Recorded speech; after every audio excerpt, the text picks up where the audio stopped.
ఎలా ఉంది సార్ మీకు ఇచ్చిన శాఖ ఎక్సైజ్ అండ్ మైన్స్? లాస్ట్ గవర్నమెంట్లో ఈ రెండు డిపార్ట్మెంట్స్ని కూడా వాళ్ళ ఆదాయ వనరుగా చేసుకుని అస్తవ్యస్తం చేశారు. ఎక్సైజ్ శాఖలో అక్రమాలు జరిగాయంటూ రీసెంట్గా మీరు కమిటీ కూడా వేసింది. మీరు సిట్ విచారణ ఉదయం వేస్తే నైట్కి తాడేపల్లి దగ్గర ఫైల్స్ తగలబడిపోయినటువంటి జగన్ సీఎంగా ఉన్న 5 ఏళ్ల పాటు ప్రభుత్వమే లిక్కర్ నమ్మింది. దీనిలో అక్రమాలు జరిగాయన్న ఆరోపణలు కూడా వచ్చాయి. మెయిన్ బాస్ ఉన్నారనేది కూడా దీంట్లో లిక్కర్ కేసులోనేమో వాళ్ళ అబ్బాయి మిథున్ రెడ్డి పేరు వినపడింది. మైనింగ్కి సంబంధించిన దాంట్లో పెద్దిరెడ్డి వాళ్ళు విచ్చలవిడిగా భయపెట్టి బెదిరించి వాళ్ళ దగ్గర నుంచి లాక్కున్నాయి. పేరునాని కూడా అరెస్ట్ అయ్యే అవకాశం ఉంటుందా? దీని నుంచి ఎవరు తప్పించుకోలేరు, ఖచ్చితంగా చర్యలు ఉంటాయి. నారా లోకేష్ రెడ్ బుక్లో ఉన్న పేర్ల ప్రకారం ఒక్కొక్కరిని వేధిస్తూ ఉన్నారు. వీళ్ళకి అందరికీ రెడ్ బుక్ ఫోబియా పట్టుకుందండి. ముఖ్యంగా జగన్మోహన్ రెడ్డి చేసిన కామెంట్స్ కూడా మీరు చూసారు. ఇది అన్యాయం, పొల్లమనేని వంశీని ఎట్లా అరెస్ట్ చేస్తారు అని. ఎవరైతే దాంట్లో ఇన్వాల్వ్ అయి ఉన్నారో వాళ్ళందరినీ కూడా అరెస్టులు జరుగుతుంది.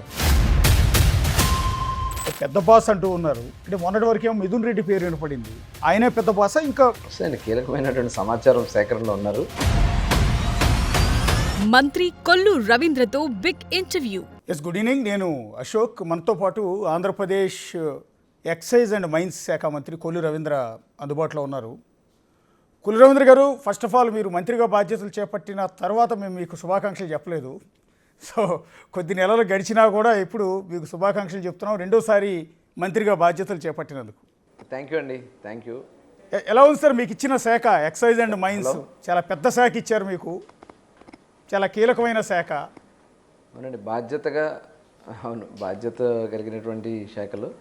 ముఖ్యంగా ఏంటంటే లాస్ట్ గవర్నమెంట్లో ఈ రెండు డిపార్ట్మెంట్స్ని కూడా వాళ్ళు అంతా కూడా అస్తవ్యస్తం చేయటమే కాకుండా విపరీతమైనటువంటి దోపిడీ చేసినటువంటి పరిస్థితులు ఉన్నాయి. మొత్తం వ్యవస్థను అంతా కూడా సర్వనాశనం చేశారు. అంటే అన్ని వ్యవస్థలే చేశారు. దాంట్లో ప్రధానంగా దీన్ని వాళ్ళ ఆదాయ వనరుగా చేసుకుని పూర్తిగా దీన్ని అస్తవ్యస్తం చేశారు. ఇవాళ అవన్నీ కూడా ఒక లైన్లో తీసుకొస్తున్నాం. ముఖ్యంగా ఏంటంటే ఎక్సైజ్ కానీ అట్లాగే మైనింగ్ కానీ ఈ రెండు కూడా ఈరోజు గత ప్రభుత్వంలో చాలా దుర్మార్గమైనటువంటి కార్యక్రమాలు జరిగాయండి. ఇవన్నీ కూడా ఒక లైన్లోకి తీసుకురావడం జరుగుతుంది. దాదాపు అయిపోయింది, ఇంకా కొంత వర్క్ ఉంది. అది కూడా అయిపోతే అటు రాష్ట్రానికి ఆదాయం వస్తుంది, ప్రభుత్వానికి ఆదాయం వస్తుంది, అట్లాగే ఉపాధి ఉద్యోగ అవకాశాలు కూడా పెరగడానికి అవకాశం ఉంటుంది. ఫస్ట్ ఆఫ్ ఆల్ మీ శాఖకు సంబంధించి ఎక్సైజ్ శాఖలో అక్రమాలు జరిగాయంటూ రీసెంట్గా మీరు కమిటీ కూడా వేసింది మీ ప్రభుత్వం. అదే క్రమంలో సిఐడి విచారణ కూడా చేపట్టారు. అంటే ఇప్పటి వరకు ప్రాథమికంగా ఈ ఎక్సైజ్ శాఖలో అంటే గత ప్రభుత్వ హయాంలో జరిగిన అక్రమాలకు సంబంధించి ప్రిలిమినరీ సమాచారం ఏమైనా వచ్చిందండి బయటికి? అంటే ఏ విధంగా జరిగింది అనేది? అవునండి, దాదాపు ఎందుకంటే మేము ప్రభుత్వం వచ్చిన వెంటనే వైట్ పేపర్ రిలీజ్ చేయడం జరిగింది. అలాగే మేము గతంలో అపోజిషన్లో ఉన్నప్పుడు కూడా ఎక్కడెక్కడ ఎలా జరుగుతుంది అనేది కూడా ఆ రోజు డీటెయిల్గా చెప్పడం కూడా జరిగింది. అలాగే వైట్ పేపర్ రిలీజ్ చేసినప్పుడు కూడా ఎక్కడెక్కడ దీన్ని వాళ్ళు ఉపయోగించుకున్నారు, ఏ రకంగా దోపిడీ చేశారు అనేది కూడా వైట్ పేపర్లో ఇవ్వడం జరిగింది.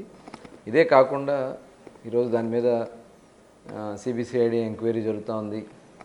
అలాగే రీసెంట్గా ఏదైతే ఈ మద్యం అమ్మకాలకు సంబంధించినటువంటి విషయంలో దళారీగా వాళ్ళు ఉండి దోచుకున్నటువంటి విధానాన్ని దాని మీద ఒక సిట్ వేయటం జరిగింది. సిట్ విచారణ ఉదయం వేస్తే నైట్కి తాడేపల్లి దగ్గర ఫైల్స్ తగలబడిపోయినటువంటి పరిస్థితి ఉంది.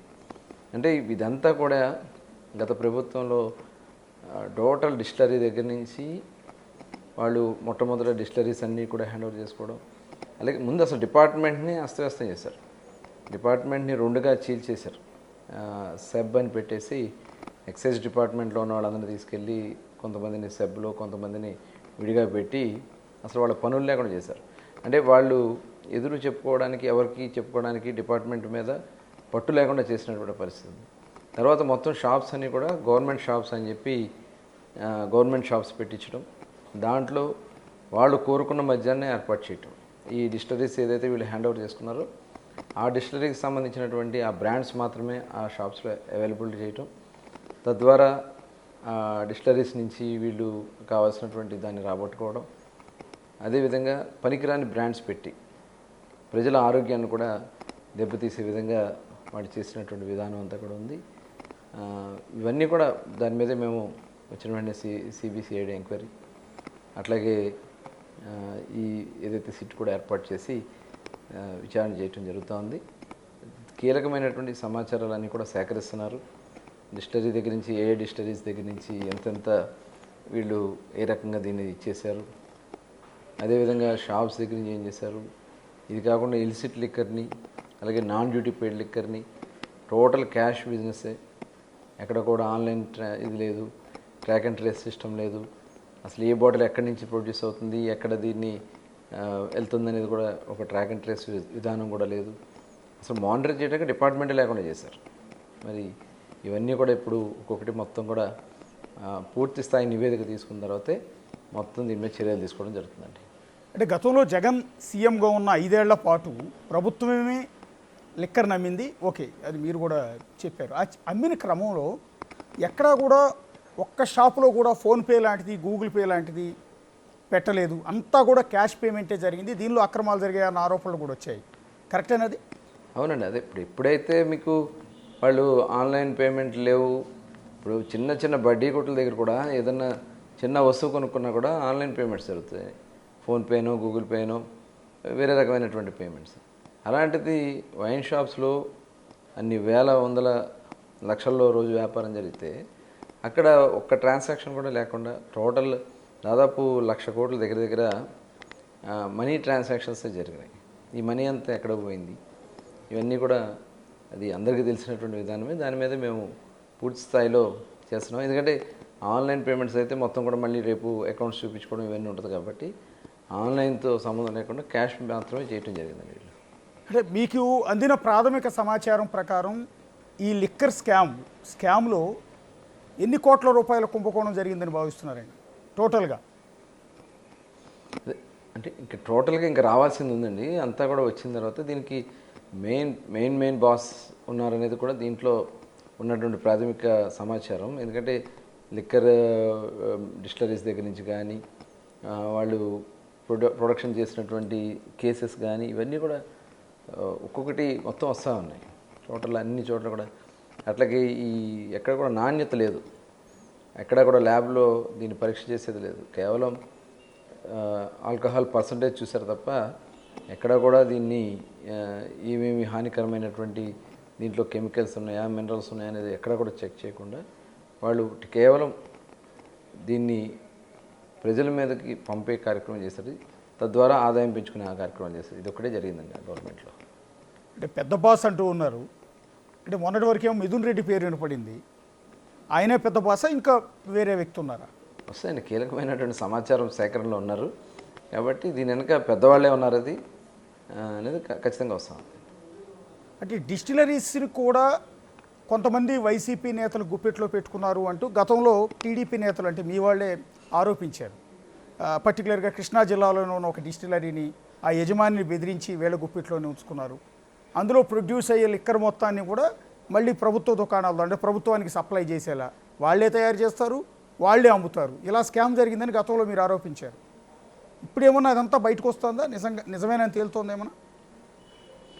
వస్తుందండి. ఇప్పుడు అవన్నీ కూడా వీళ్ళు షట్ డౌన్ చేశారు. కొంత ఎప్పుడైతే కొద్దిగా ఎలక్షన్స్కి ఎన్నికలకి దగ్గరకు వచ్చేటప్పటికి కొన్ని షట్ డౌన్ చేశారు, కొన్ని బ్రాండ్స్ని ఇచ్చేశారు.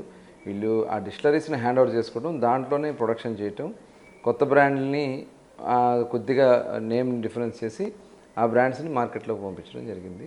అందుకనే ఆ డీటెయిల్స్ అన్నీ వస్తున్నాయి. ఏది కూడా ఇందులో సమాచారం ఎక్కడ కూడా పోదు.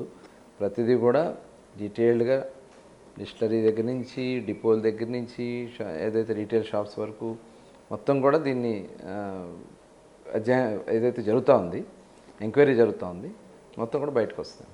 అంటే మీరు గతంలో టీడీపీ మహిళలు కొంతమంది ఆరోపించారండి, కొన్ని బాటిల్స్ కూడా పగలగొట్టి నిరసన తెలియజేశారు.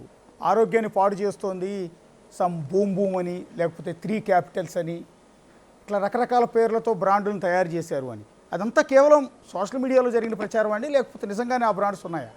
నిజంగానే ఉన్నాయండి.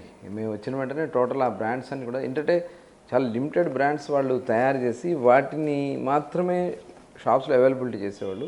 ఇప్పుడు ఆ టోటల్ ఆ బ్రాండ్స్ అన్నీ కూడా మొత్తం కూడా ఆపేసాం. మేము ఇప్పుడు టోటల్ అందరికి కూడా అనుమతులు ఇచ్చాం. ఏదైతే ఐఎంఎఫ్ఎల్ ఇండియన్ మేడ్ ఫారెన్ లిక్కర్కి సంబంధించి దేశంలో ఏ రకమైనటువంటి బ్రాండ్లు తయారవుతున్నాయో, ఎన్ని రాష్ట్రాల్లో ఏదైతే అవైలబిలిటీ ఉన్నాయో అన్నీ కూడా ఇక్కడ అవైలబిలిటీ చేశాం. అప్పుడు ఏం చేశారంటే వీళ్ళకి సంబంధించి మాత్రం ఉంచడం వల్ల బయట రాష్ట్రాల నుంచి కూడా మనకి ఇంపోర్ట్ అయ్యేది, రేట్ డిఫరెన్స్ ఉండేది, వాళ్ళకి మనకి కూడా రేట్ కూడా డిఫరెన్స్ ఉండేది. అది లేకుండా టోటల్ ఇప్పుడు పక్క రాష్ట్రాలతో సమానంగా రేట్లు చేసాం. అలాగే 99 రూపీస్కి ఏదైతే క్వాలిటీ కూడినటువంటి అఫోర్డబుల్ లిక్కర్ను కూడా అందుబాటులో తీసుకొచ్చాం.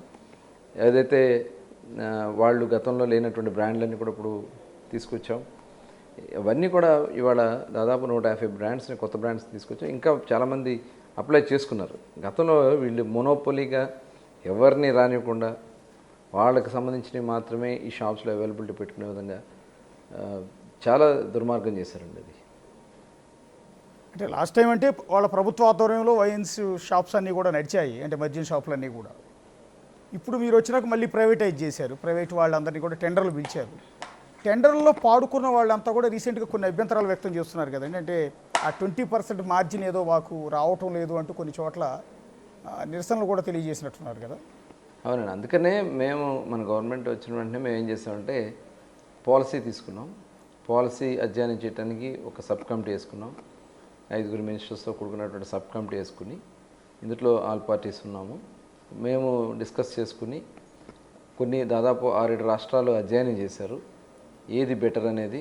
ఎందుకంటే 2014-19లో ఏదైతే పాలసీ ఉందో దాన్నే మరి అదే బెస్ట్ మోడల్గా అప్పటికి మరి చంద్రబాబు నాయుడు గారు మొత్తం అంతా కూడా పరిశీలన చేసి దాన్ని పెట్టింది. కొద్దిగా దాన్నే అదే మోడల్ని ఇప్పుడు మళ్ళీ అదే బెస్ట్ మోడల్గా అనిపించింది. దాన్నే ఇప్పుడు మేము మళ్ళీ ఇంప్లిమెంట్ చేయడం జరుగుతుంది. ఏదైతే ఇవాళ అప్లికేషన్ ఫీ మేము పెట్టినప్పుడు దాదాపు 90,000 అప్లికేషన్స్ వచ్చినాయి. అంటే 1,800 కోట్ల రూపాయలు ప్రభుత్వ ఖజానాకి ఆదాయం వచ్చింది. అట్లాగే ఏదైతే లైసెన్స్ ఫీజు కానీ ఇవన్నీ కూడా చేసాం. అయితే వాళ్ళు గతంలో పెట్టినటువంటి ట్యాక్సేషన్ కానీ కొన్ని డైవర్షన్స్, కొన్ని స్కీమ్స్కి డైవర్షన్స్ చేయటం కానీ ఇవన్నీ చేయటం వల్ల మార్జిన్స్ దగ్గర కొద్ది డిఫరెన్స్ వచ్చింది. అప్పుడు ఎవరైతే రీటైలర్స్ ఉన్నారో వాళ్ళు కూడా వచ్చి ఒక రిప్రజెంటేషన్ చేసుకున్నారు. దాని మీద పరిశీలన చేసి ఫైనాన్స్తో కూడా డిస్కస్ చేసి దాని మీద క్యాబినెట్ కూడా మేము డిస్కస్ చేసుకుని ఒక బాటిల్కి 10 రూపాయలు చొప్పున పెంచుకునేలాగా, దానివల్ల అంటే 99 రూపీస్ తప్ప మిగతా అన్నిటి కూడా 10 రూపీస్ పెంచి దాని నుంచి వాళ్ళకి 4% to 5% వాళ్ళకి ఎక్సెస్గా మనకి వాళ్ళకి ఏదైతే మనకి వచ్చినటువంటి 9 to 10 వస్తుంది. అది ప్లస్ అదనంగా ఒక 4 to 5% ఇవ్వడానికి నిర్ణయించుకుని ఇవ్వడం జరిగింది. దాని మీద ఇవాళ వాళ్ళు కూడా కొంత పర్వాలేదు మేము బయటపడ్డామని చెప్పి వాళ్ళు ఉన్నారు. అట్లాగే ప్రభుత్వానికి కూడా 100 నుంచి 150 కోట్లు ప్రభుత్వానికి కూడా ఆదాయం పెరిగేదానికి అవకాశం ఉంది. అది అందుకనే దాన్ని క్యాబినెట్లో ఏదైతే మన ఫైనాన్స్లో కూడా ఓకే చేశారు కాబట్టి దాన్ని ముందుకు తీసుకెళ్ళడం జరిగిందండి. నెక్స్ట్ మీ డిపార్ట్మెంట్ మైనింగ్కి సంబంధించి ప్రభుత్వం అంటే కూటమి ప్రభుత్వం ఏర్పడినప్పటి నుంచి కూడా విచారణ చేస్తూ ఉన్నారు. అక్రమ మైనింగ్ కేటాయింపుల విషయానికి సంబంధించి వెంకటరెడ్డిని అంటే మైనింగ్ డైరెక్టర్ని అరెస్ట్ కూడా చేసినట్టున్నారు.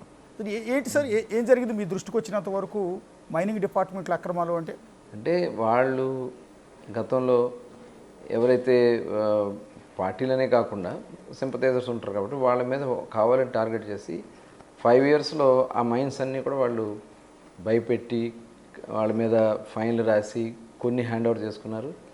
దాదాపు ఒక 4,000 కోట్ల రూపాయలు ఫైన్లు వేశారండి. అంటే వాంటెడ్గా అక్కడ ఏమీ డీవియేషన్స్ లేకపోయినా వాటిని పక్క కూడా తీసుకొచ్చి కలిపేయటం అలా చేయటం, అలాగే అక్రమంగా మైనింగ్ చేయటం, కొంతమందికి వాంటెడ్గా వాళ్ళకి కొన్ని లీజెస్ని వాళ్ళకి ఇవ్వడం, ఇలాంటివన్నీ కూడా జరిగినాయి. అవన్నీ కూడా ఇప్పుడు డీటెయిల్గా మేము ఎంక్వైరీ చేపిస్తున్నాం. విజిలెన్స్ ఎంక్వైరీలు జరుగుతూ ఉన్నాయి. దీంట్లో చాలా చాలా దుర్మార్గాలు జరిగినాయి.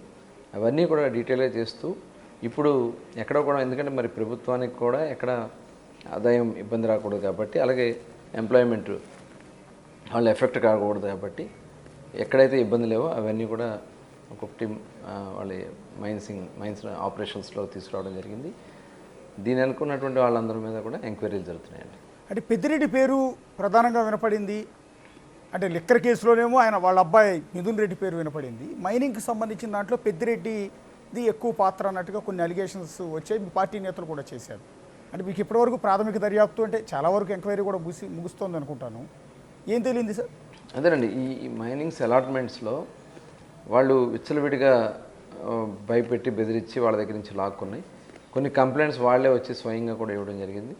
ఆ కంప్లైంట్స్ అన్నీ కూడా కొద్దిగా విచారణ చేస్తున్నాము. చేసిన తర్వాత ఇవన్నీ కూడా ఎక్కడ ఏ ఏరియాస్లో వీళ్ళు ఎంతెంత చేశారు, ఎంతెంత ఇల్లీగల్గా చేశారు. ఎందుకంటే ఈ పిట్స్ అన్నీ కూడా మన మెజర్మెంట్స్ కానీ అవన్నీ కూడా చేయాల్సింది ఉంటుంది. అవన్నీ కూడా కన్సర్న్ డిపార్ట్మెంట్స్ వాళ్ళందరూ కూడా దాన్ని మొత్తం కూడా మెజర్మెంట్స్ కానీ వెరిఫికేషన్స్ కానీ రికార్డ్స్ వెరిఫికేషన్స్ కానీ అన్నీ కూడా చేయడం జరుగుతుంది. కాబట్టి అవన్నీ కూడా పక్కాగా చేయాలి. ఏదో ఊరికే నామినల్గా మనం చెప్పేస్తే అది కరెక్ట్గా ఉండదు. ఏదైనా పక్కాగా దాన్ని మొత్తం కూడా ఉన్న వాస్తవాలతో వాటిని విచారణ పూర్తయిన తర్వాత దాని మీద అప్పుడు డీటెయిల్గా వాళ్ళ మీద చర్యలు తీసుకోవడం జరుగుతుంది. అంటే పర్టికులర్గా ఇప్పుడు మంత్రిగా ఉన్న అంటే మీ సహచరుడు గొట్టిపాటి రవికి సంబంధించి ఆయన కాన్స్టిట్యున్సీలో ఆయన సొంత గ్రానైట్ క్వారీలని కూడా 500 కోట్లకు పైగా పెనాల్టీలు వేసి మూయించేసి, అంటే మీ పార్టీలో ఉన్నందుకు, మీ పార్టీలో చేరి మీ పార్టీ తరఫున ఎమ్మెల్యేగా గెలిచినందుకు వేధించారు అనే ఆరోపణలు బాగా వినపడ్డాయండి. కొంతమందిని అలా మైన్స్ ఉన్న వ్యక్తుల్ని ఇలా వేధించడం ద్వారా వాళ్ళ పార్టీలోకి బలవంతంగా చేర్చుకునే ప్రయత్నాలు చేశారు అని. పర్టికులర్గా సిద్ధారాఘవరావు లాంటి వాళ్ళు ఈ మైనింగ్ ఒత్తిళ్లతో పెనాల్టీల కారణంగానే వాళ్ళు వైసీపీలో చేరాల్సిన పరిస్థితి ఏర్పడిందని, అట్లాగే మాగుంట శ్రీనివాసులు రెడ్డి పేరు కూడా అదే రకంగా వినపడింది. ఇవన్నీ నిజమేనండి? అవునండి, పక్క అది. ఇప్పుడు అందుకనే వాళ్ళు కోర్టుకు కూడా వెళ్ళారు. ఇలా దాదాపు కొద్దిగా ధైర్యంగా ఎదుర్కొన్న వాళ్ళు దాదాపు కొంతమంది గొట్టిపాటి రవికుమార్ గారు లాంటి వాళ్ళు, అలాగే కొంతమంది సీనియర్స్ అందరూ కూడా కోర్టులకు వెళ్ళి ఆపారు. కొంతమంది అయితే మూసేశారు, వాళ్ళు మైనింగ్ చేయకుండా దాన్ని క్లోజ్ చేసి పెట్టుకున్నారు. కొంతమందికి వెళ్ళి కోర్టుకు వెళ్ళి స్టేలు తెచ్చుకున్నారు. ఇట్లా ఉన్నాయి. అవన్నీ కూడా మేము ఒక్కొక్కటి కేసు వైజ్ కేసు చూసుకుని రివిజన్స్ చేసి ఎలా వాళ్ళకి మనం యాజ్ పర్ రూల్ ఎలా ముందుకు వెళ్ళొచ్చిన దాని మీద చేసుకుంటూ ఒక్కొక్కటి ఓపెన్ చేస్తూ ముందుకు తీసుకెళ్తున్నామండి. ఇదే కాకుండా వాళ్ళు ఒకటని కాదు, టోటల్ వ్యవస్థనంతా కూడా పూర్తిగా సర్వనాశనం చేశారు. వాళ్ళ సొంత ఆదాయాల కోసం, వాళ్ళ దీనికోసం అన్నీ కూడా భ్రష్టు పట్టించేసిన దాంట్లో ఈ మైనింగ్ విషయంలో మటుకి భయపెట్టేసి లాక్కోవడం, అక్కడ వాళ్ళ మీద వెళ్ళి ఏది సంబంధం లేనటువంటి దాన్ని వాళ్ళ మీద రుద్దేసి నోటీసులు ఇవ్వటం, 100 కోట్ల రూపాయలు ఫైన్లు వేయటం. వాళ్ళు భయపడిపోయి కొంతమంది సరెండర్ అయ్యారు. చాలామంది ఇందాక చెప్పినట్టుగా క్లోజ్ చేసుకున్నారు. కొంతమంది అయితే కోర్టుకు వెళ్ళి కొంత ఉపశమనం పొందారండి. అంటే గత ప్రభుత్వంలో ఉన్న ఆ ఇసుక మీద కూడా ఏమైనా ఎంక్వైరీ చేస్తున్నారండి? అంటే జేపీ వెంచర్స్కి గతంలో ఈ ఇసుక అమ్మే కాంట్రాక్ట్ అంతా కూడా ఇచ్చినట్టున్నారు. సో దానిలో కూడా చాలా కుంభకోణం జరిగింది అని మీరు ప్రతిపక్షంలో ఉన్నప్పుడు తీవ్రంగా ఆరోపించారు. ఇప్పుడు ఏం చేయబోతున్నారంటే ఇసుక విధానానికి సంబంధించి? అవునండి, శాండ్ దాని మీద కూడా ఆల్రెడీ ఎంక్వైరీస్ చేసాము. దాని మీద ఏదైతే వాళ్ళు ఇచ్చినటువంటి బ్యాంక్ గ్యారంటీలు కూడా సరైనటువంటి బ్యాంక్ గ్యారంటీలు కాదు. అదే కాకుండా వాళ్ళు ప్రభుత్వానికి కట్టాల్సినటువంటి ఏదైతే డబ్బులు ఉన్నాయో అవన్నీ కూడా కట్టకుండా, వాళ్ళ ఉన్న అగ్రిమెంట్ ప్రకారం ఏదైతే కట్టాల్సిన కూడా కట్టకుండా వాళ్ళకి బ్యాంక్ ఏదైతే వాళ్ళు ఇచ్చినటువంటి బ్యాంక్ గ్యారంటీలు కూడా రిలీజ్ చేసినటువంటి పరిస్థితి మరి వెంకటరెడ్డి గారి ఆధ్వర్యంలో జరిగినాయి. అట్లాగే చాలామంది ఆ రోజున ఎన్జిటి నేషనల్ గ్రీన్ ట్రిబ్యునల్ వాళ్ళు కంప్లైంట్లు ఇవ్వడం, వాళ్ళు చాలామంది కలెక్టర్స్ని కానీ వీళ్ళందరినీ కూడా కోర్టులకు కూడా మరి పిలిపించడం, అంటే ఇల్లీగల్గా మైనింగ్ చేశారు, పర్మిషన్స్ లేకుండా చేశారు. కనీసం అక్కడ మనకి ఎన్విరాన్మెంట్ క్లియరెన్స్ ఉంటుంది, ఈసీ పర్మిషన్స్ లేవు, ఏమీ లేకుండా కూడా తవ్వేశారు. అడ్డదిడ్డంగా తవ్వేసి అవి ఆ రేట్లు కూడా ఆ రోజు విపరీతంగా రేట్లు పెంచేసి వాళ్ళు ఫిక్స్ చేసుకుని ఆ అమౌంట్లు వాళ్ళకి బాస్కి ఇవ్వడం, వారు ఇష్టం వచ్చినట్టుగా వాళ్ళ రేట్లకు అమ్ముకునే దానికోసం ఆ రోజు వాళ్ళు చేసినటువంటి కార్యక్రమాన్ని ఇది కూడా ఇది ఇసుక ఈరోజు అందుకని గౌరవ ముఖ్యమంత్రి గారు మా ప్రభుత్వం వచ్చిన వెంటనే ఫ్రీ శాండ్ చేసాం. ఇవాళ రాష్ట్రంలో ఎక్కడికి వెళ్ళినా కూడా పూర్తి స్థాయిలో శాండ్ అవైలబిలిటీ ఉంది. అతి తక్కువ రేటుకే sand availability, just transport charges, loading charges తప్ప అన్నీ కూడా ఫ్రీ చేసాం. దానివల్ల ఇవాళ చాలా తక్కువ ధరకే శాండ్ అవైలబిలిటీ ఉంది. ఇవాళ వర్కర్స్కి వర్క్ ఉంటుంది, అట్లాగే యాక్టివిటీస్ జరుగుతూ ఉన్నాయి. కాబట్టి గతంలో వాళ్ళు చేసినటువంటి దుర్మార్గ కార్యక్రమాల వల్ల ప్రభుత్వం నష్టపోయింది, ప్రజలు నష్టపోయారు. ప్రజలు జేబులు గుల్ల చేశారు, వాళ్ళు జేబులు నింపుకున్నారు. వాళ్ళు అవన్నీ కూడా బయటకు వస్తాయండి. మీరు తీసుకొచ్చిన ఉచిత ఇసుక విధానం మీద ప్రజల నుంచి మీరు అనుకున్న ఆ పాజిటివ్ రెస్పాన్స్ వచ్చిందండి? అంటే గత ప్రభుత్వంలో ఇసుక దొరకలేదని సఫర్ అయిన మాట వాస్తవం. సో ఇప్పుడు ఈ ప్రభుత్వం వచ్చిన తర్వాత చాలా ఎక్స్పెక్టేషన్తో ప్రజలంతా కూడా ఉన్నారు. ఇవాళ మీరు చెప్తున్నట్టుగా ప్రజల నుంచి ఆ రియాక్షన్స్ ఏమైనా తీసుకున్నారా? తీసుకున్నాను. ఎక్కడన్నా ఎవరన్నా కొద్దిగా తోకజాడిస్తూ ఉన్నా కూడా ఇమ్మీడియట్గా వాళ్ళ మీద చర్యలు తీసుకుంటున్నాము. ఎందుకంటే ఎక్కడ అవైలబిలిటీ ఉంటే అక్కడ వాళ్ళే డైరెక్ట్గా వాళ్ళు ఏదైతే గ్రామ సచివాలయంలో వాళ్ళు ఒక ఇంటిమేట్ చేసుకుని ఆ వెహికల్కి తెచ్చుకుని వాళ్ళు శాండ్ తెచ్చుకోవచ్చు. దీన్ని అర్థం చేసుకుని కొంతమంది ఇల్లీగల్గా చేసే కార్యక్రమాలు చేస్తే వాళ్ళ మీద గట్టిగా చర్యలు తీసుకున్నాం. ఎక్కడైతే శాండ్ రీచెస్ ఉండవో, ఇప్పుడు వైజాగ్ కానీ అట్లాంటి ఏరియాలో కొద్ది శాండ్ రీచెస్ ఉండవు, అట్లా వెస్ట్ గోదావరిలో కొన్ని ఏరియాస్లో శాండ్ రీచెస్ ఉండవు. అక్కడ మేము అక్కడ ఈ ఎండిఎల్స్ పెట్టాం, డీలర్స్ని పెట్టి తక్కువ రేటుగా just transport charges, loading unloading ఛార్జెస్తో అక్కడ కూడా శాండ్ అవైలబిలిటీ పెట్టడం వల్ల ఎనీ టైం ఎవరికి ఎప్పుడు శాండ్ కావాలన్నా కూడా అందుబాటులో తీసుకురాగలిగాం. అలాగే ఎవరైనా కావాలనుకుంటే సొంతంగా వాళ్ళే వెళ్ళి ట్రాక్టర్స్తోనో తెచ్చుకుని ఎడ్లబడుతోనో కానీ ఎట్లయినా కానీ వాళ్ళు తెచ్చుకోవడానికి పూర్తి స్థాయిలో ఫ్రీగా చేయటం వల్ల అన్ని చోట్ల శాండ్ అవైలబిలిటీ ఉందండి. ఎక్కడ కూడా పెద్దగా చెప్పుకోదగ్గ కంప్లైంట్స్ ఏం లేవు. ఎక్కడెక్కడన్నా వచ్చినా కానీ ఇమీడియట్గా వాళ్ళ మీద చర్యలు తీసుకుంటాం. అంటే గత ప్రభుత్వంలో ఎక్కడైతే ఇసుక రీచ్లు ఉన్నాయో ఆ ఎమ్మెల్యేల పెత్తనం చాలా ఎక్కువగా ఉండేది, ఎమ్మెల్యేలు ఇసుక అమ్ముకునేవాళ్ళు అనే అలిగేషన్స్ వచ్చాయి.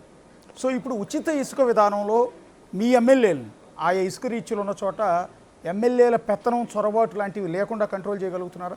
చేస్తున్నాం. అందుకనే మేము ఈ ఆక్షన్ పెట్టాము. అవి కూడా ఎవరు ఎంత తక్కువకి అక్కడ ఎక్స్కవేషన్ చేయగలుగుతారో వాళ్ళకి మాత్రమే జిల్లా కలెక్టర్స్, జిల్లా లెవెల్లో డిస్ట్రిక్ట్ లెవెల్ శాండ్ కమిటీస్ ఉండి శాండ్ కమిటీస్ డిసైడ్ చేస్తారు. వాళ్ళ ద్వారానే అక్కడ మొత్తం మానిటర్ కూడా జిల్లా కలెక్టర్స్ చూస్తారు. ఆ కమిటీ అంతా కూడా దాన్ని మానిటర్ చేయడం వల్ల అక్కడ ఎవరు కూడా దళారులు దాంట్లో ఎంటర్ చేయడానికి అవకాశం లేకుండా జస్ట్ లోడింగ్, అన్లోడింగ్ అని బాట వేసుకోవడానికి వాళ్ళకి ఏ ఖర్చులు మాత్రమే తీసుకుని వాళ్ళు అక్కడ రేట్ ఫిక్స్ చేస్తారు. ఆ రేట్ ప్రకారమే వాళ్ళు లోడ్ చేయాలి. అక్కడి నుంచి ఎందుకంటే అన్ని చోట్ల గతంలో ఏమైందంటే కొన్ని రీచెస్ మాత్రమే ఓపెన్ చేసి ఉండే, ఇప్పుడు అన్ని రీచెస్ ఓపెన్ చేసి ఉండడం వల్ల అన్ని చోట్ల ఎక్కడ కావాలంటే వాళ్ళు అక్కడ తెచ్చుకోవడం వల్ల ఎక్కడ కూడా ఎవరు ఇంటర్ఫీరెన్స్ అవసరం లేకుండానే శాండ్ అవైలబిలిటీ దొరుకుతుంది. ఒక్కసారి మీ డిపార్ట్మెంట్స్ నుంచి ఒకసారి పాలిటిక్స్లోకి వద్దామండి. మొన్న మీరు పెట్టిన ప్రెస్ మీట్ చూశాను. ఆ రోజు ఒక సీసీ ఫుటేజ్ కూడా రిలీజ్ చేశారు.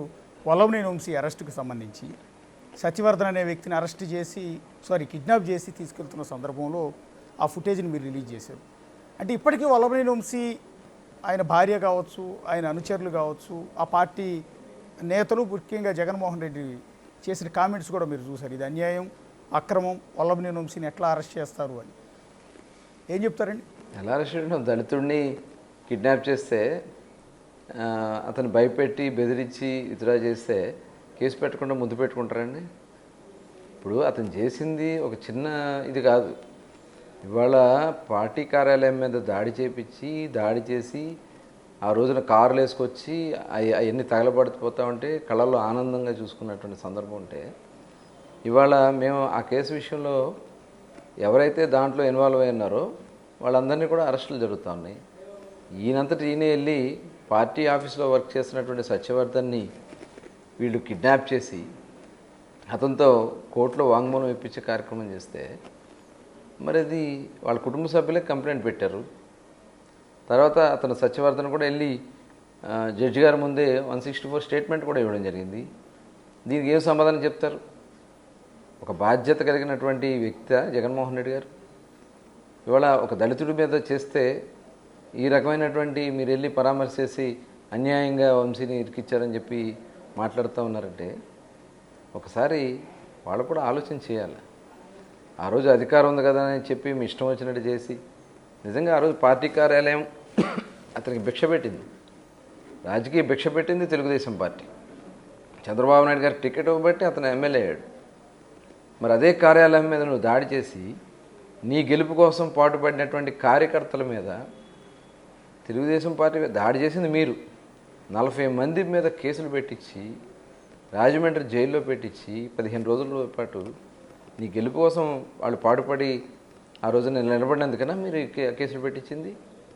ఇవాళ వాళ్ళ ఉసురు మీకు తగలదా? ఇవాళ వాళ్ళందరూ కూడా ఎన్ని ఆడవాళ్ళు కూడా చూడకుండా వాళ్ళని తీసుకెళ్ళి లోన్ పెట్టారే, అనారోగ్యంతో ఉన్న వాళ్ళందరూ కూడా తీసుకెళ్ళి లోన్ పెట్టించారే. ఇవాళ మీకు ఒక దళితుడి మీద దాడి చేసి ఆ కేసులో మీరు అరెస్ట్ అయితే ఇవాళ వాళ్ళు బుకాయిస్తున్నారంటే, అసత్యాలు మాట్లాడుతున్నారంటే ఒకసారి మనం అందరూ కూడా ఆలోచించాల్సినటువంటి విషయం ఉంది. మేము ఎక్కడా కూడా కక్ష సాధింపులు లేవు. మేము పారదర్శకంగా చేస్తున్నాం. రాష్ట్రాన్ని అభివృద్ధి చేయాలి. వాళ్ళు చేసినటువంటి దుర్మార్గాల వల్ల రాష్ట్రం అంతా కూడా సర్వనాశనం అయిపోయింది. అన్ని వ్యవస్థల్ని ట్రాక్లో పెడుతున్నాం. గౌరవ ముఖ్యమంత్రి గారు నిద్రాహారాలు మాని వర్క్ చేస్తూ ఉన్నారు. ఉప ముఖ్యమంత్రి గారు పవన్ కళ్యాణ్ గారు రాష్ట్ర అభివృద్ధి కోసం ఆయన కూడా మరి అంకుఠిత దీక్షతో వారు వర్క్ చేస్తున్నారు. లోకేష్ గారు మరి ఆయన మానవ వనరుల శాఖ మంత్రిగా ఈ రాష్ట్రాన్ని యువతకి ఎలా ఎంప్లాయ్మెంట్ కల్పించిన ఆయన పనిచేస్తున్నారు. అందరూ కూడా అందరూ కూడా మంత్రులు, ఎమ్మెల్యేలు అందరూ కూడా వర్క్ చేస్తున్నాం. కష్టాల్లో ఉన్నటువంటి రాష్ట్రాన్ని మళ్ళీ నిలబెట్టడానికి మేము మరి ముందుకెళ్తా ఉన్నాం. అంటే కొడాలి నాని గారు ఏమంటున్నారంటే, అటు వల్లభనేని వంశీని అరెస్ట్ చేశారు, ఒకవేళ నెక్స్ట్ నా మీద 3 కేసులు పెట్టారు, 3 కాకపోతే 30 కేసులు పెట్టుకోండి, మా లాయర్లు కూడా ఖాళీగానే ఉన్నారు అంటున్నారు. కేసు మేము ఊరికే పెట్టాం కదా, వాళ్ళకిలాగా పెట్టలేదు కదా. ఇప్పుడు వాళ్ళు మా అందరి మీద కేసులు పెట్టారు.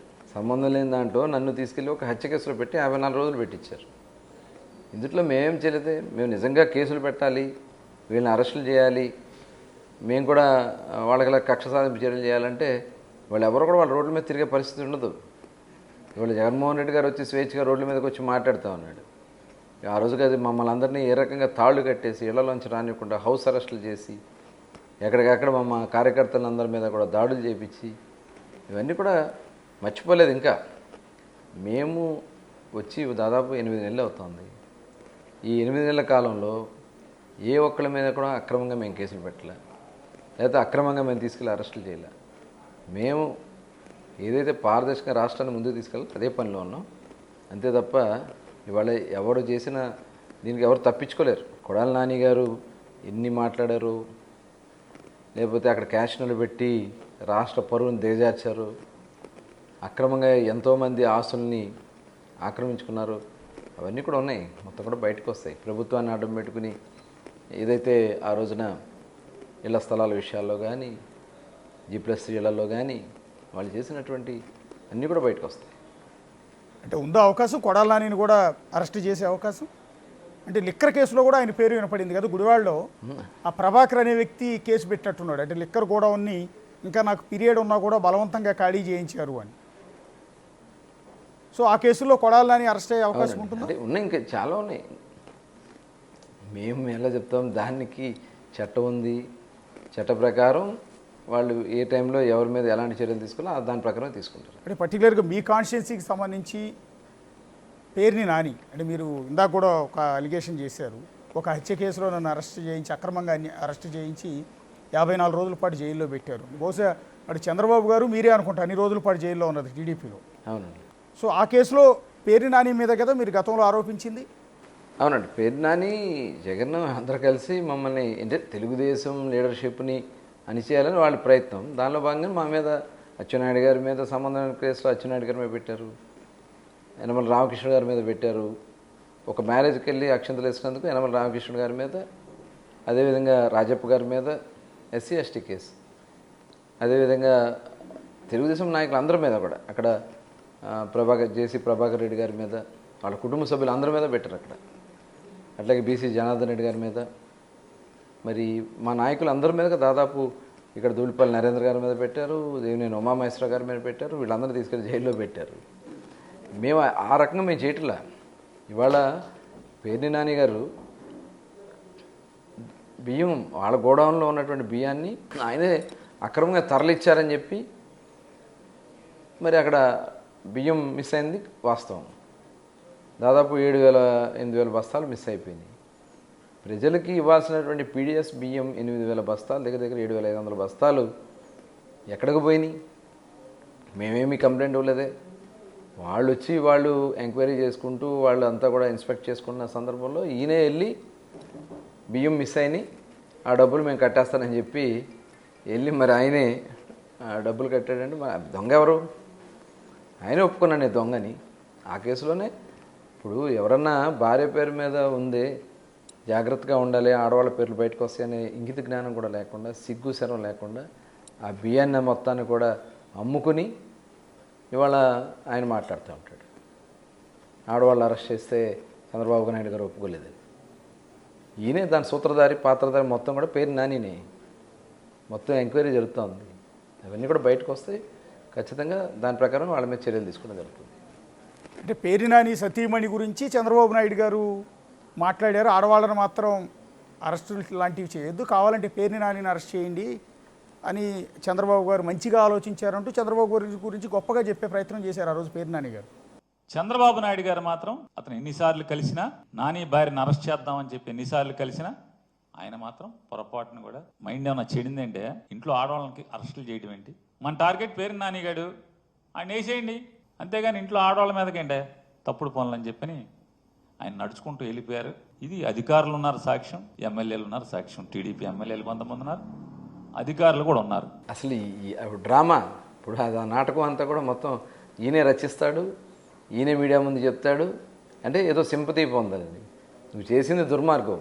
నీ భార్య మీద పేరు మీద పెట్టి నువ్వు బియ్యం దొంగతనం చేసి, ఇంకా పైగా చంద్రబాబు నాయుడు గారు ఇట్లా అన్నారు, నేనేదో అరెస్ట్ చేయాలని చెప్పి నేను అన్నానని, అదంతా కూడా ఒక అభూత కల్పన చేసి ప్రజల్ని మాయం చేసి చూపించడానికి చేసినటువంటి ప్రయత్నం. ఎందుకంటే అందుట్లో మీరే వెళ్ళి చెప్పారు, మీరే వెళ్ళి బియ్యం మిస్ అయిందని చెప్పారు. ఆ మిస్ అయింది కాబట్టి మీరు డబ్బులు కట్టారు. డబ్బులు కట్టేస్తే నేరం తొలగిపోద్దా? ఇప్పుడు మీరు అగ్రిమెంట్ ఇచ్చిన దాని ప్రకారం ప్రభుత్వానికి సంబంధించినటువంటి బియ్యాన్ని మీ గోడౌన్స్లో రెంట్కి ఇచ్చారు. ఆ బాధ్యత మీదే కదా. దీని నుంచి ఎవరు తప్పించుకోలేరు. ఒకరోజు అటు ఇటు అవ్వచ్చాం కానీ ఖచ్చితంగా చర్యలు ఉంటాయి. అంటే పేరు నాని కూడా అరెస్ట్ అయ్యే అవకాశం ఉంటుందా? ఆటోమేటిక్గా మరి నేరం చేస్తే ఎవరైనా చట్టం ముందు తప్పించుకోలేరు కదండి. అంటే చాలామంది అంటున్నది ఏంటంటే నారా లోకేష్ రెడ్ బుక్లో ఉన్న పేర్ల ప్రకారం ఒక్కొక్కరిని వేధిస్తూ ఉన్నారు, అందరిని అరెస్టులు చేస్తూ ఉన్నారు. నిజంగా రెడ్ బుక్లో ఆ పేర్లన్నీ ఉన్నాయా? వీళ్ళకి అందరికీ రెడ్ బుక్ ఫోబియా పట్టుకుందండి. వీళ్ళకి కళ్ళు తెరిస్తే రెడ్ బుక్ కనబడుతుంది వాళ్ళకి. ఎందుకంటే వాళ్ళు తప్పులు చేశారు కాబట్టి. ఇవాళ మేము నిజంగా రెడ్ బుక్ లాగో లేకపోతే వాంటెడ్గా కావాలని చెప్పి కేసులు పెట్టాలంటే 8 నెలల దాకా ఆగక్కర్లా. నెల 2 నెలల్లోనే మొత్తం అందరినీ తీసుకెళ్ళి లోన్ పెట్టేవాడు. మాకు అలాంటి ఆలోచన లేదు. మాకు ఎవరైతే తప్పులు చేశారో వాళ్ళ ఒక్కొక్కటి బయటకు వస్తే వచ్చిన దాని ప్రకారం వాళ్ళ మీద చర్యలు తీసుకోవడం జరుగుతుంది. తప్పు చేయనప్పుడు వాళ్ళకెందుకు భయం? తప్పు చేశారు కాబట్టి వాళ్ళు ఒక్కొక్కరు వణికిపోతా ఉన్నారు. రెడ్ బుక్ అని చెప్పి భయపడిపోతా ఉన్నారు. అంటే నేను జగన్మోహన్ రెడ్డి గారు గుంటూరు మిర్చిగా యార్డ్కి వెళ్ళినప్పుడు కానీ లేకపోతే వల్లభనేని వంశీని పరామర్శించడానికి వచ్చినప్పుడు కానీ ఆయన చేసిన కామెంట్ ఏంటంటే పర్టికులర్గా పోలీసుల మీద, ఎవరైతే టీడీపీ నారా లోకేష్ రెడ్ బుక్లో ఉన్న పేర్లలో ఉన్న వ్యక్తులందరినీ కూడా అన్యాయంగా అరెస్ట్ చేస్తున్న పోలీస్ అధికారులందరినీ కూడా గుడ్డలోడు తీయిస్తాం అన్నమాట. ఇవాళ ప్రతి అధికారికి కూడా నేను తెలియజేస్తా ఉన్నా, రేపొద్దున మళ్ళీ మా అధికారం వస్తుంది. వచ్చినప్పుడు అన్యాయం చేసిన వీళ్ళందరినీ, వీళ్ళ అధికారులందరినీ, అన్యాయం చేసిన ఈ నాయకులందరినీ కూడా బట్టలు కూడా తీసి నిలబెడతామని చెప్పి కూడా ఈ సందర్భంగా తెలియజేస్తా ఉన్నాను. ఇది ఒక మాజీ ముఖ్యమంత్రిగా అలాగే ఇవాళ ఒక పార్టీ నాయకుడిగా జగన్మోహన్ రెడ్డి మాట్లాడినటువంటి మాటల్ని ఈ మొన్నటి వరకు పోలీసులే కదా మిమ్మల్ని నిలబెట్టింది. వాళ్ళని చూసుకునే కదా మీరు మా మీద కక్ష సాధింపులు చర్యలు చేసింది. ఇవాళ వాళ్ళని తీసుకెళ్ళి గుడ్లోడు తీస్తా, లేకపోతే వాళ్ళని ఎక్కడున్నా సరే సప్త సముద్రాలన్నా తీసుకొస్తా. ఇవాళ వంశీ కేసు ఇన్వెస్టిగేషన్ జరుగుతుంది. అతన్ని కిడ్నాప్ చేసిన దాని మీద వాళ్ళందరూ కూడా తీసుకొచ్చి అరెస్ట్ చేయడం జరిగింది. అంటే మీరు బెదిరిస్తున్నారా? ఇవాళ అధికారులని భయపెడుతున్నారా? ఇన్వెస్టిగేషన్ ఉన్నటువంటి కేసు మీద అధికారుల్ని బెదిరించే కార్యక్రమాన్ని చేసిన దానికి అది ఎంతవరకు కరెక్ట్ ఒకసారి ఆలోచించాల్సినటువంటి విషయం. సాక్షుల్ని బెదిరిస్తూ ఉన్నారు. ఇవాళ ఈ రకమైనటువంటి మాటలు మాట్లాడి పోలీసుల్లో అధికారుల్లో ఉన్నటువంటి వాళ్ళ మీద నిర్వీర్యం చేసే కార్యక్రమాన్ని చేస్తున్నారు. కాబట్టి దీన్ని కూడా చట్టపరంగా మనం ఆలోచిస్తున్నారు. బట్ ఎందుకంటే ఒక బెయిల్ మీద ఉన్న వ్యక్తి జగన్మోహన్ రెడ్డి ఏమీ నేరం చేయని వ్యక్తి కాదు. బెయిల్ మీద ఉన్నాడు. 16 నెలలు జైలు జీతం చేశాడు. ఇవాళ అతను వచ్చి ఈ రకంగా పోలీస్ వ్యవస్థని, అధికారుల్ని, సాక్షుల్ని బెదిరించే కార్యక్రమం చేశాడంటే దీన్ని మరి తీవ్రంగా పరిగణించాల్సిన అవసరం ఉంది. అలాగే ఏదైతే మన మిర్చి యార్డ్కి ఎలక్షన్ కోడ్ ఉంది, కలెక్టర్ గారు చెప్పడం జరిగింది, అనుమతులు లేవు, మీరు వెళ్ళడానికి వీలేదని. ఇంకా పైగా వీళ్ళు వెళ్ళి సెక్యూరిటీ లేదు, మాకు సెక్యూరిటీ తీసేశారు, ఇలాంటి పిచ్చి పిచ్చి వాగడంతో వాగుతూ ఉన్నారు. ఎవరు సెక్యూరిటీ తీస్తారు మీకు? ఎవరు అనుమతులు ఇచ్చారో మీరు వెళ్ళారు అక్కడికి? ఇది ఎంతవరకు కరెక్ట్? అది ఎన్నికలు ఉన్నాయి, రేపు 27వ తారీఖు ఎలక్షన్ ఉంది, ఎలక్షన్ కోడ్ ఉన్నప్పుడు ఇలాంటి కార్యక్రమాలు చేయొచ్చు అనేది ఒక్కసారి మనం అందరూ కూడా ఆలోచించాల్సినటువంటి విషయం ఉంది. ఖచ్చితంగా ఇవన్నీ కూడా ఏదో చేసుకెళ్ళిపోతే అన్నీ జరిగిపోతాయి అనుకుంటారేమో, ఒక్కోదానికి తప్పకుండా మూల్యం చెల్లించుకునే పరిస్థితి ఉంటుంది. అంటే జగన్ గారు అంటున్నది విన్నారు కదా నిన్న, అంటే నేను వచ్చినప్పుడు కనీసం పోలీసు బందోబస్తుకు ఒక కానిస్టేబుల్ కూడా పంపలేదు, రేపు మేము అధికారంలోకి వచ్చాక కూడా మీకు ఇలాగే చేస్తామని వార్నింగ్ ఇస్తూ ఉన్నారు కదా. ప్రతిపక్ష నాయకుడు ఇక్కడికి వస్తున్నాడు అనంటే, రైతులతో మాట్లాడే ప్రయత్నం చేస్తున్నాడు అనంటే కనీసం పోలీసుల భద్రత కూడా చంద్రబాబు నాయుడు గారు ఇవ్వని పరిస్థితి. అంటే నిజంగా కావాలనే పంపలేదా పోలీసుల్ని, లేకపోతే ఎలక్షన్ కోడ్ ఉంది కాబట్టి పోలీసుల్ని పంపలేదా బందోబస్తు? ఇంకా పగటి కళ్ళకి అంటూ ఉన్నాడు ఆయన, జగన్మోహన్ రెడ్డి ఇంకా పగటి కళ్ళ కానీ ఏదో అధికారం అంటున్నాడు. ఇంకా నువ్వు ఇలాంటి కార్యక్రమాలు గతంలో చేసావు కాబట్టే 151 నుంచి 11కి దిగజారిపోయావు. రేపు ఆ 11 నుంచి 0కి దిగజారిపోతావు, దాంట్లో ఎటువంటి అనుమానం లేదు. ఇలాంటి దుర్మార్గమైనటువంటి కార్యక్రమాలు చేసి, లేని విషయాన్ని రెచ్చగొట్టే కార్యక్రమాలు చేసి, అక్కడ రైతులు లేకపోతే బయట నుంచి మీరు జనాన్ని పోగేసుకెళ్ళి వీళ్ళు రైతులుగా చూపించే కార్యక్రమాలు చేసి, ఇవాళ మాకు సెక్యూరిటీ ఇవ్వలేదు, అవి ఇవ్వలేదు అని చెప్పి మాట్లాడుతూ ఇలాంటి అసత్యపు ఆరోపణలు చేస్తూ ఉన్నాడు. మీరు ముందు ఇంటిమేట్ చేయాలి, పోలీస్ సెక్యూరిటీ అడగాలి, వాళ్ళ అనుమతులు తీసు ప్రకారం వెళ్తే మీకు అన్నీ కూడా ఏర్పాట్లు ఉంటాయి. అవన్నీ కూడా చేయకుండా మీరు వెళ్ళిపోయి మాకు పోలీసు రాలేదు, అవి రాలేదు, ఇవి రాలేదు అని మాట్లాడటానికి అది మాట్లాడే విధానం కాదని చెప్పి మేము భావిస్తాం. చివరిగా ఒక మాట సార్, అంటే ఈ కూటమి సూపర్ 6 అనే హామీలు ఇచ్చింది, కానీ సూపర్ 6 హామీలు ఇంతవరకు అమలు చేయటం లేదు అనేది మీ మీద ప్రధానమైన విమర్శ. పర్టికులర్గా అమ్మఒడి లాంటివి ఈ రోజు వరకు కూడా ఇవ్వలేదు అని. అదండి, జగన్మోహన్ రెడ్డి గారు ఏమి ఇచ్చారు? అవన్నీ కూడా మొత్తం ఆ రోజున మేము ఇచ్చినటువంటి స్కీమ్స్ అన్నీ కూడా కట్ చేసేసి, వాటిని కూడా డైవర్ట్ చేసి, సంవత్సరం పాటు ఏవి ఇవ్వకుండా చేసి ఇవన్నీ చేశారు. ఇవాళ మేము అన్నీ ఒక్కొక్కటి తీసుకుంటూ వస్తూ ఉన్నాం. ఇవాళ మొత్తం డేటా తయారు చేసుకుంటూ వస్తూ ఉన్నాం. చెప్పిన ప్రకారం వచ్చిన మొదటి నెలలోనే పెన్షన్లు 3 నెలలు పెన్షన్ కూడా కల్పించాం. ఏదైతే జూన్, జూలై, ఏప్రిల్, మే, జూన్ కలిపి జూలై 1వ తారీఖున అందజేశాం. అదేవిధంగా అన్న క్యాంటీన్లు తెరిపించాం. ఏదైతే వీళ్ళు ఈ రాష్ట్రం మొత్తం కూడా దోచేసుకోవాలని తెచ్చినటువంటి భూ హక్కు చట్టాన్ని రద్దు చేశాం. యువతకు ఉద్యోగాలు లేకుండా చేసినటువంటి పరిస్థితులు ఉంటే 16,400 డిఎస్సి, మెగా డిఎస్సి కండక్ట్ చేయడానికి మరి ఇవాళ ముందుకెళ్తా ఉన్నాం. ఇవాళ ప్రతి కార్యక్రమం, పోలవరం పనులు స్టార్ట్ చేశాం, రాజధాని పనులు స్టార్ట్ అయినాయి, వెళ్ళిపోతుంది అనుకున్న విశాఖపట్నం స్టీల్ ప్లాంట్ తీసుకొచ్చాం, రైల్వే జోన్ తీసుకొచ్చాం, కేంద్రం సపోర్ట్తో ఇవన్నీ చేస్తూ ఉన్నాం. దాదాపు ఉత్తరాంధ్రలో మన 2 లక్షల కోట్ల పెట్టుబడితో ప్రధానమంత్రి గారు వచ్చి ప్రారంభోత్సవాలు శంకుస్థాపన చేశారు. ఇవాళ రాష్ట్రం అన్నీ కూడా ఇరిగేషన్ ప్రాజెక్ట్స్ కానీ, గుంతలమయంతో కూడిపోయినటువంటి రోడ్లన్నింటిని కూడా గుంతలు లేకుండా చేశాం. ఇవాళ కార్యక్రమాలు ఇక్కడ జరుగుతున్నాయి. ఎన్ఆర్జీఎస్ ఫండ్స్ కింద దాదాపు 6,000 కోట్ల రూపాయలతో సీసీ రోడ్లు గ్రామాల్లో ఇవాళ మొత్తం కూడా గత 5 సంవత్సరాలు చేయనటువంటి కార్యక్రమాలను కూడా చేసుకుంటూ ముందుకెళ్తున్నాం. హౌసింగ్ స్కీమ్స్ అన్నీ కూడా చేస్తూ ఉన్నాం. అదేవిధంగా ఇళ్ల పట్టాల విషయంలో వాళ్ళు చేసినటువంటి దుర్మార్గాలన్నీ కూడా తీసి ఇవాళ గ్రామ స్థాయిలో 2 సెంట్లు, 3 సెంట్లు ఇచ్చి, టౌన్ పరిధిలో ఉంటే 2 సెంట్లు ఇచ్చే కార్యక్రమానికి ముందుకెళ్తున్నాం. ఇవన్నీ కూడా చేసుకుంటూ ముందుకెళ్తున్నాం. ఏదైతే మేము ఇచ్చినటువంటి ప్రతి హామీ నిలబెట్టుకుంటూ రేపు స్కూళ్ళు తెరిచే నాటికి తల్లికి వందనం కింద ప్రతి బిడ్డకి 15,000 రూపాయలు. గతంలో వీళ్ళు ఇవన్నీ స్కూల్లో కట్ చేసి 12,000-13,000 చేతిలో పెట్టేవాళ్ళు. అది కూడా ఇంటికి ఒకటే ఇచ్చేవాళ్ళు. ఇవాళ ఎంతమంది ఉన్నా వాళ్ళందరికీ ఇచ్చేదానికి రేపు జూన్ స్కూళ్ళు తెరిచే నాటికి అవి అందించబోతా ఉన్నాం. అట్లాగే రైతులకి ఇవాళ ఏదైతే కేంద్ర ప్రభుత్వం విడుదల చేసిన వెంటనే కిసాన్ కింద వాళ్ళందరికీ కూడా మరి వాళ్ళ అకౌంట్స్లో రైతుల అకౌంట్లో డబ్బులు వేసే కార్యక్రమాన్ని కూడా ముందుకెళ్తున్నాం. ఇలా అన్ని కార్యక్రమాలు చేసుకుంటూ ఇవాళ ప్రభుత్వం రాష్ట్రాన్ని ఒక పక్క ఇన్వెస్ట్మెంట్లు వస్తున్నాయి. మొన్న కూడా ముఖ్యమంత్రి గారు దావోస్ వెళ్ళి -6 డిగ్రీల్లో దాదాపు రాష్ట్రానికి పెట్టుబడి తీసుకురావడానికి ముందుకెళ్తున్నాం. చాలా వేగవంతంగా ముందుకెళ్తున్నాయి. కొద్దిగా ప్రజలు కూడా వాళ్ళ సపోర్ట్లో ఉన్నారు. డెఫినెట్గా ఇదే రకంగా అందరి సపోర్ట్తో ఈ 5 సంవత్సరాల్లో గతంలో ఎప్పుడు జరిగినంత అభివృద్ధి చేసుకుని రేపు ముందుకెళ్తామని కూడా తెలియజేస్తాం. థ్యాంక్ యూ కొల్లు రవీంద్ర గారు. అది వచ్చే అతి కొద్ది కాలంలోనే సూపర్ 6ని ఖచ్చితంగా అమలు చేస్తామనేది మంత్రి కొల్లు రవీంద్ర హామీ ఇస్తూ ఉన్నారు. అంతేకాకుండా గత జగన్ సర్కార్ హయాంలో జరిగిన అక్రమాలన్నిటిపైన కూడా విచారణ జరిపిస్తామని చెప్తూ ఉన్నారు. ఇది కొల్లు రవీంద్రతో బిగ్ ఇంటర్వ్యూ. చూస్తూనే ఉండండి big TV. For more videos like this, subscribe Big TV channel.